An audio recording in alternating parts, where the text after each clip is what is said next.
Oh, how y'all doing out there? What's happening? My first video today gonna be about Rasheed Wallace calling Michael Jordan overrated as a defender. And my reaction was listen, I love Sheed. Sheed is probably one of my favorite go-to cats who used to play in the NBA because his commentary, I watch him on Underdog. Sheed is hilarious. Sheed should be a comedian.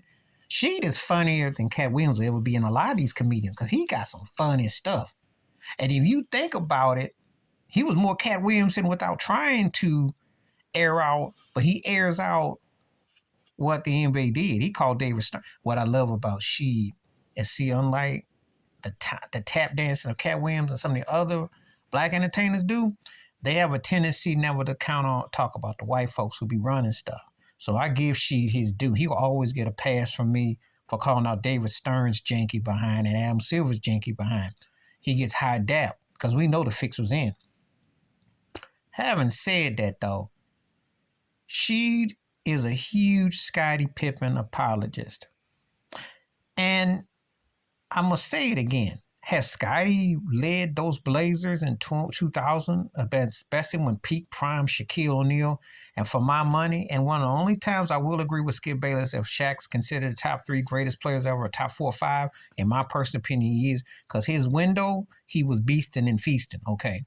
But if Scottie had gone in there and beat that behind, and then not Kobe's promising young career coming up, and Phil Jackson had taken that L when that was a 67-win team, and Scottie goes and beats Larry Bird, Reggie Miller, and those Pacers, Scottie in the narrative may have been a difference where he ranks all the time, but he didn't. They blew a 15-point lead.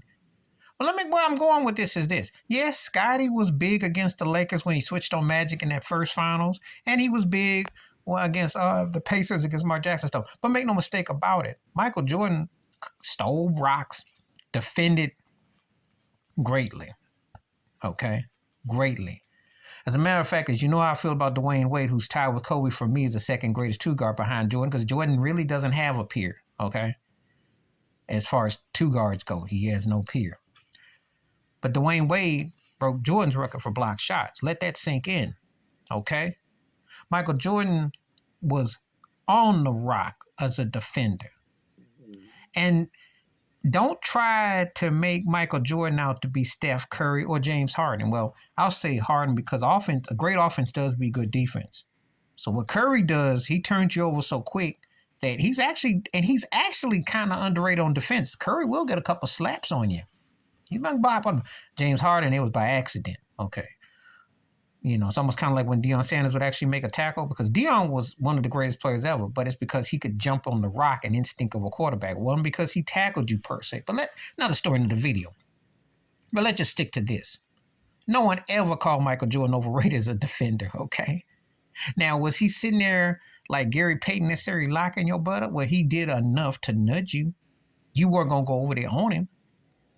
You weren't lighting his behind up like that. So he did defend. He got up at you. He did defend. You know, he was sacrificing a lot on the perimeter. And he stole the rock. He created havoc. I know Scottie and you can make the case Scottie was probably a little bit better overall over time, as far as length and using his size. But Michael Jordan put that thing in perspective, okay?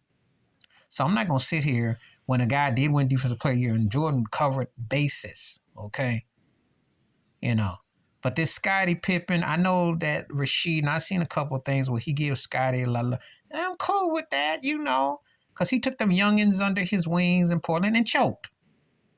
Don't think Michael Jordan would have choked against the Lakers with a 15-point lead in the fourth quarter, especially with everything that was stake, that you beat the guy that took over you as the face of the league in Shaquille O'Neal, and then the young upstart who was like your clone, and then your coach who was a man of destiny. I don't think Michael Jordan would have rolled over and let that have parlayed and happen.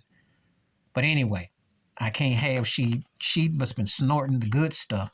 I don't ever call Michael Jordan overrated in terms of a defensive player. Now, you might think he's a bit overrated in terms of all the love he gets as far as an offensive player and him being considered the GOAT. That's debatable. He's not my GOAT, but I'll say this. He better than a lot of people were, and he did bring fear in a lot of Turkeys' hearts. Believe that. Believe that. He brought fear on a lot of busters' heads, because once he figured his thing out, But his defense was legit. He would get down on you. He did get down on you, you know. So don't act and make him sound like he was some liability. Don't play him like he was James Harden or early Steph, okay? He could play some D. He was legit, okay? I don't know what I know this has got more to do with the Scottie Pippen agenda. And that's the only thing. And Rasheed, 9 out of 10, I agree with him, but just had 1%, especially when he's slurping Scottie. And I know that's what this is. This is backhand Scottie slurp. I can't clap for that. Jordan was a strong defender. Strong. And that's all I'm going to say about it. Because I know what he did. He manhandled some shots, okay? He could play some D. Now, the refs did hook him up. But that's because he was the face of the league, and he earned that right. As like any superstar does, they earn their right. Because he demanded that you call him fouls. So LeBron don't do. But anyway, please hit like, subscribe, welcome thoughts, comments, and I do respond. Thank you. Wash your hands. Keep your mind clear. Watch out for another shitter if you like my piece.